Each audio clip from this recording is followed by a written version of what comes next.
안녕하세요. 책골라주의 조쌤입니다. 자, 여러분이 직장인이라고 치고 이런 상황을 가정해 볼까요?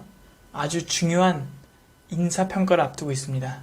이번 인사에서 승진 여부가 결정되기 때문에 정말 중요한 시점입니다.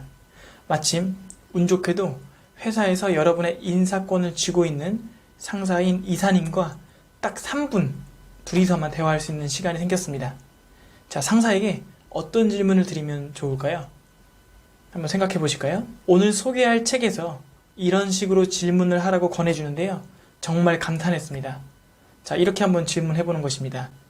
이사님, 제가 과장이 된 지 이제 몇 년이 되었는데 좀 더 효과적으로 제 역할을 하면서 인정받는 과장이 되고 싶습니다.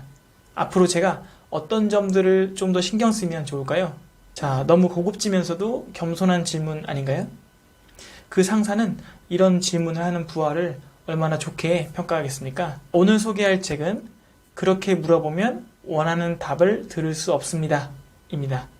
제목이 길지만 제목 안에 정답이 들어있습니다. 저자 김호님은 말 그대로 질문으로 먹고 사는 컨설턴트이자 파워 블로거이십니다. 또 인지 연구로 박사학위까지 받으신 분이죠. 책 프롤로그만 읽어봐도 신뢰감이 팍팍 생기고요. 책 서두에 있는 좋은 질문으로 호텔비를 160만 원이나 면제받은 재미있는 사례도 있습니다. 이 책의 좋은 점은 대화에서 또 인간관계나 인생에서 질문이 얼마나 소중한지를 깨닫게 해준다는 것이죠.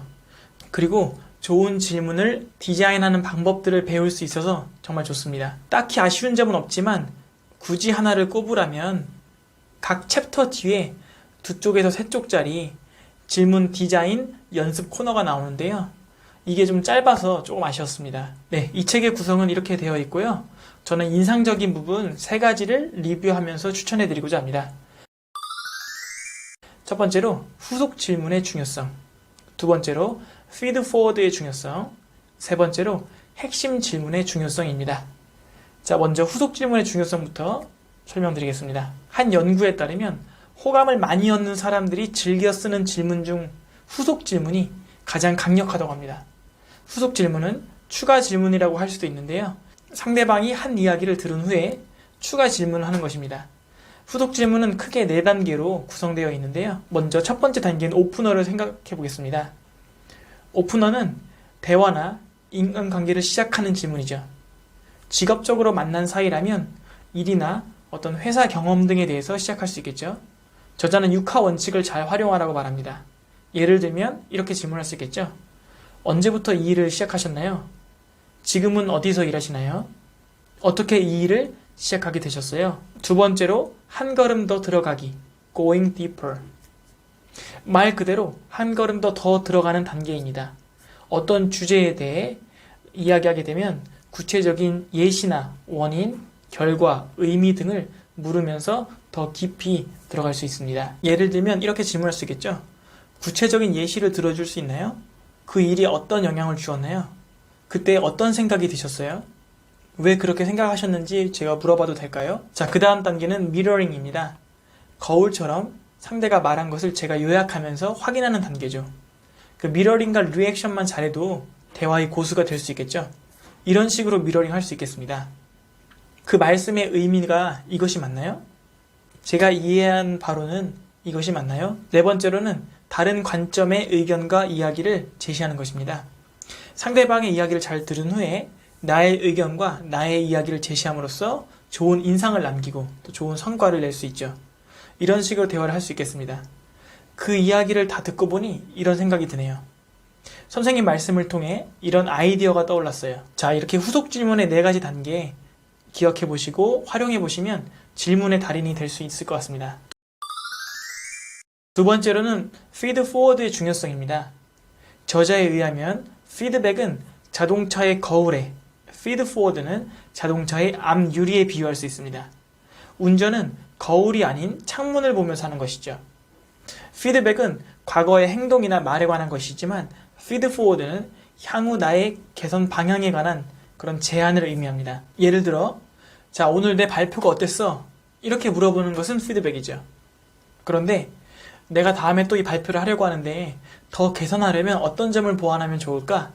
이것은 피드포워드입니다. 피드포워드는 단순히 피드백에서 말만 바꾸는 것이 아니라 태도와 가치관을 바꾸는 것이죠. 피드백은 과거지향적이고 잘못을 질책하는 태도로 이어지기 쉽지만 피드포워드는 미래지향적이고 성장을 지향하는 태도로 이어질 수 있습니다. 그러므로 피드백보다는 피드포워드를 애용하고 우리의 마음가짐도 그렇게 바꾸어야 하겠습니다. 세 번째는 핵심 질문입니다. 직장에서 회의를 하다 보면 중언부언하거나 요점 없이 여러 가지 질문을 던지는 사람들이 있습니다. 저자는 본인의 직업병 때문에 사람을 두 가지 분류로 나누게 된다고 합니다. 핵심 질문을 아는 사람과 핵심 질문을 모르는 사람. 질문도 마찬가지죠. 여러 가지 질문을 하는 것보다 한두 가지의 핵심 질문을 고민하는 습관이 필요합니다. 우리가 일상 속에서 스스로에게 이런 핵심 질문을 하는 습관을 가진다면 우리의 삶이 정말로 성장할 것입니다. 제가 몇 가지만 한번 생각해 봤거든요. 내가 오늘 꼭 해야 할 일 한 가지는 무엇인가? 내가 올해 꼭 이루어야 하는 한 가지는 무엇인가? 내가 이번 달에 꼭 읽어야 할 책은 무엇인가? 내가 이번 달에 꼭 만나야 할 그 한 사람은 누구인가? 저도 책 리뷰를 꾸준히 하고 있는데요. 책 리뷰를 준비하는 것도 끊임없이 핵심 질문을 던지는 과정이죠. 저자를 한마디로 소개하려면 어떻게 해야 할까? 이 책을 한 문장으로 소개하려면 어떻게 해야 할까? 또 가장 인상적인 하나의 주제는 무엇일까? 저자처럼 핵심 질문을 던지는 습관으로 우리 모두 성장할 수 있겠습니다. 네, 책 나눠줘 시간입니다. 우리를 긍정적으로 변화시키는 좋은 질문에는 어떤 것이 있을까요? 댓글로 남겨주시면 감사하겠습니다. 이 책의 마지막 부분에서 저자는 이렇게 말하고 있습니다. 답변의 주인보다는 질문의 주인이 이 세상에 주역으로 나서는 시대가 다가오고 있습니다. 공감하시나요? 자칭 답변의 주인이라고 외치는 사람들이 누굴까요? 라떼는 말이야 이러면서 모든 일에 자신만의 답을 강요하는 사람들, 혹은 질문하지 말고 그냥 정답만 외워 이렇게 강요하는 사람들, 이러한 사람들이 답변의 주인이 아닐까요? 우리는 질문의 주인이 되고 싶습니다. 그렇다면 나 자신이 또 우리 사회가 질문을 정말 사랑하고 있는지 돌아보아야 하겠습니다. 다음 시간에는 6월 1일 의병의 날을 맞이해서 하늘 관계에 관한 책을 한 권 소개해드릴까 합니다. 이 책의 저자의 이력이 아주 특별하거든요. 좋은 책이 될 것이라고 생각합니다. 자, 그러면 다음 시간에 뵙겠습니다. 감사합니다.